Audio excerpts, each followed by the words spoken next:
Standard 8 Maths Chapter 5 Data Handling. Hello everyone. In this video we will start up with new chapter, that is data handling. Okay. So what is data, or why do we need this data handling? It's like in day-to-day life you have come across many things, like in suppose in class your teachers has to analyze like different scored by different students in a particular subject. There may be number of matches, or there may be like in different sections what are the different game plays. So there are many situations where we have to analyze, and there is a large number of data available to us. So in order to do that, we may use certain graphs, like you have studied in the previous classes as well. In this I have also made a video on the chapter of the introduction to graph. So basically we use graph, we use a different type of graphs, like we have pictograph, we have bar graph, we have histograms, double bar graphs, and etc. So see, in this chapter we will see how we are going to organize that data, and upon depending upon the data, or depending upon the number of observation, we will see what type of graph or what type of analysis we have to do. Okay. So these all things are shown or analyzed graphically. So first type of graph which we will study is pictograph. So these graphs you have already studied in previous classes. So here's also sort of revision you will have. Okay. So number one is pictograph.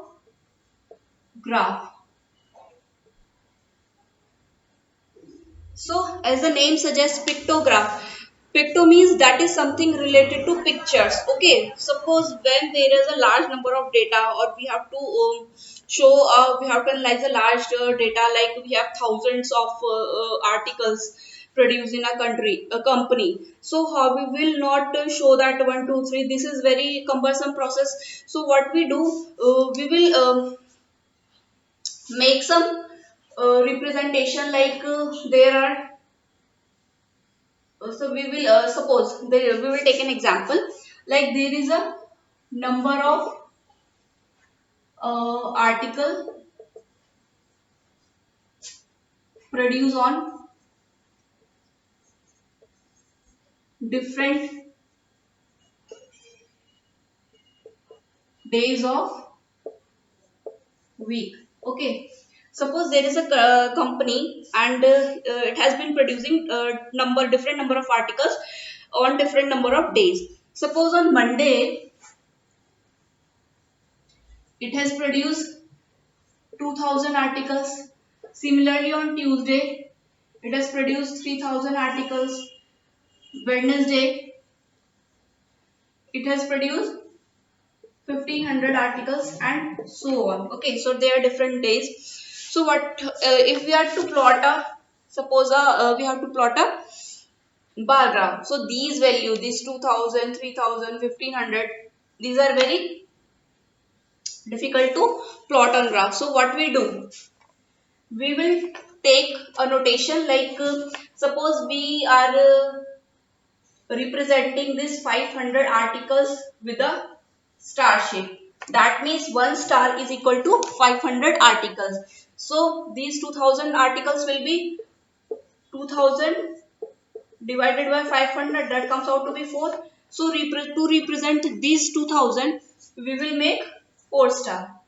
Okay, this 2000 will be represented by 4 star. Similarly, this 3000 will be represented by 6 star, and this will 3 star. So this is a pictograph where we represent the number of observation, or the numerical value, by a picture. It can be anything. So this was the pictograph. Okay.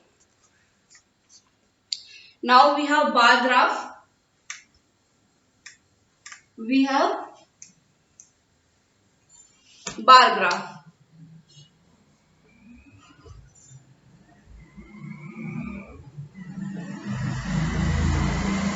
So bar graph, as I've already explained, these are the type of graph where we have to compare a certain quantity. Okay, we had to compare a certain quantity. It can be anything. It can be number of marks. We are going to compare number of students present in different sections, number of matches played. It can be anything. It used to compare in a graph or between different commodities. It can be double bar graph where comparison between two quantities or two parameter has to be made. So double bar graph is just the extension of this graph only. Now see an example.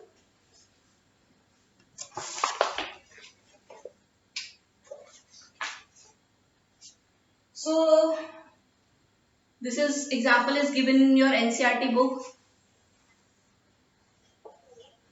In chapter 15, I have already explained this x-axis, y-axis. This is the starting point, origin. Okay. And what were the dependent variables or what were the independent variable? I have explained in chapter 15. You can kindly check on this those videos. So there are on y-axis, they have plotted years. This is 2003, 2004. This is 2004, 2005. This is 2005, 2006. This is 2006, 2007, and this is 2007, 2008. So this is the number of years. Sorry, these are the years given on x-axis. On y-axis, they have given this is 50, 100. This is 150. This is 200. This 250. 300, and here we have 350. On y-axis, these are the number of students in class 8. Okay. Now these are the academic years we have on x-axis. On y-axis, these are the number of students in class 8, and they have given.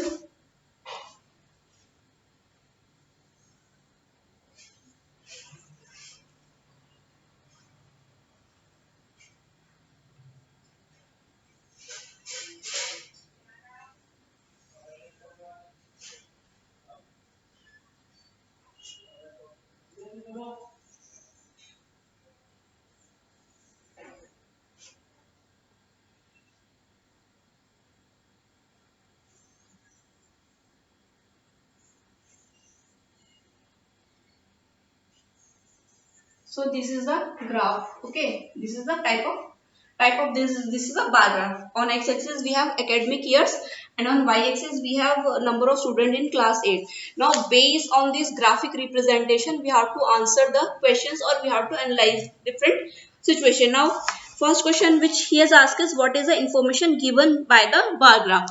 Now what is this bar graph showing? So these bar graph is between number of student and academic year. So this bar graph is providing the number of student in class 8 during different academic year. So this is a basic information provided by this graph. Now next question in which we have, in which year is the increase in number of student maximum? Like we are comparing 2 years, like in which years increase in the student of is maximum. Now this 2003, in this academic session we have 100 number of student, in this we have 200, in this we have 250, this we have 300, this we have 350. Now if we see increase, this is 100 to 200, there is an increase of 100 student. Okay. Now if we are comparing these 2 years, that is 2004, 5 and 5, 6. If we are considering this academic section, we have increase of 50 student. Okay. Now if we are comparing these two, again we have 50 student, and these two again we have increase of 50 students. So in which year the increase in student is maximum? Of course this is 2003-4, and between these two academic section 3-4 and 4-5. Okay, these are the academic year where the increase in number of student is maximum. Okay, now in which year is the number of student maximum? Now they are asking which year is the number of student is maximum. Now if you compare this thing, it is very clear. That is that during the academic session 2007-2008, number of student is maximum. So this way we have to do. Now one more question. State whether true or false. The number of students during 2005 or 6 is twice of that 2003 or 4. Now they are asking number of students during 2004 and 5 is twice of that of 2003 or 4. Yeah, it is, because this is 200, this is 100. This 200 is twice of 100. So this is true. So I hope this is very clear to you how we are going to represent the data on graph and how we are going to interpret using that graphical representation. Now there is one more graph in which we will see double bar graph. Okay, so there is a double bar graph. So it is almost similar like bar graph, but double bar graph we will compare two quantities or two parameters on a single graph simultaneously. This is we have double bar graph. Okay, so here we will plot our graph. So this is our x-axis, this is y-axis, and this is origin. And on x-axis we have different subjects, and y-axis marks. On y-axis we have marks obtained by students. So it is given on page number 70. So subjects are maths, we have SST, that is social science. This is we have science. Next subject is English. Then we have Hindi. So these are the different subjects. Now marks. This is 10, 20, 30, 40, 50, 60, 70 and 80. So maths, and they two different years. So number of their different subjects and number marks obtained by students in two different years. So we have 2005-6, that is the academic section 2005-6 and 6-7. So this academic section session 2005-6 is represented by blank graph, and this this is 5-6, and this line is 6. Line graph will be this 6 or 7. Okay, so in maths we have,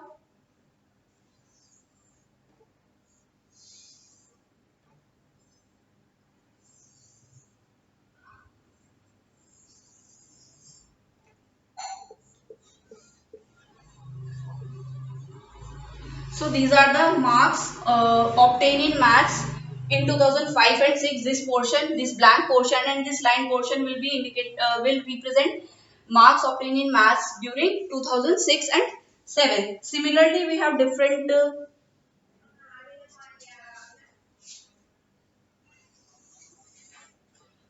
this is for social science.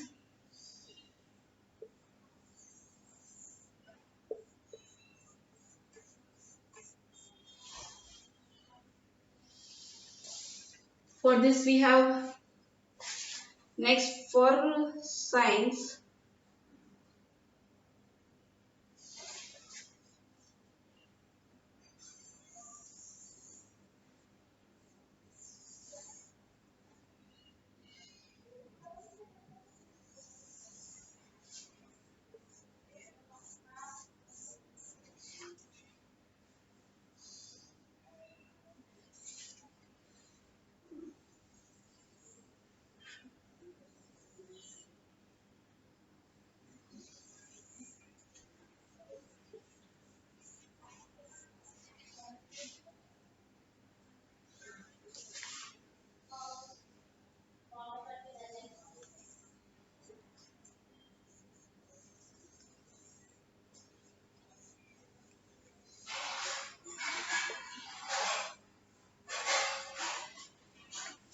So this is basically the graph. So you have to don't draw like this. You have to draw on graph paper. Okay, things will be more clear on that. So this is the graph. So these are the marks in maths in 2005, 2005 6 and 6 7. Similarly, these are the marks, that is this portion in 2005 6. This is for 6 7 for social study. Similarly, these are the different marks obtained by students in different academic sessions. Okay. Now, what is the information given by the double bar graph? So it is the marks obtained by a student in different subjects in academic session 2005-6 and 6-7. So this is the basic information provided by this bar graph.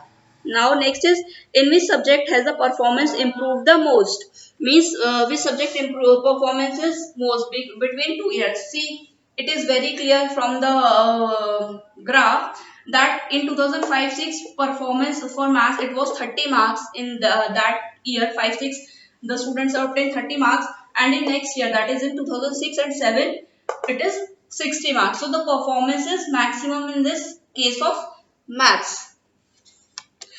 In which subject the performance deteriorated? In which subject means performance has degraded or it has caused a downfall. Now we will see, in this case there is an increase, in this case there is an increase, in this case there is an increase, in this case both the years performance was same. If we see for English, performance in 2006 it was somewhat near 55 marks, and 2006 or 7 it was 50 marks. So this in English performance has deteriorated or it has come to a downfall. In which subject is the performance at par?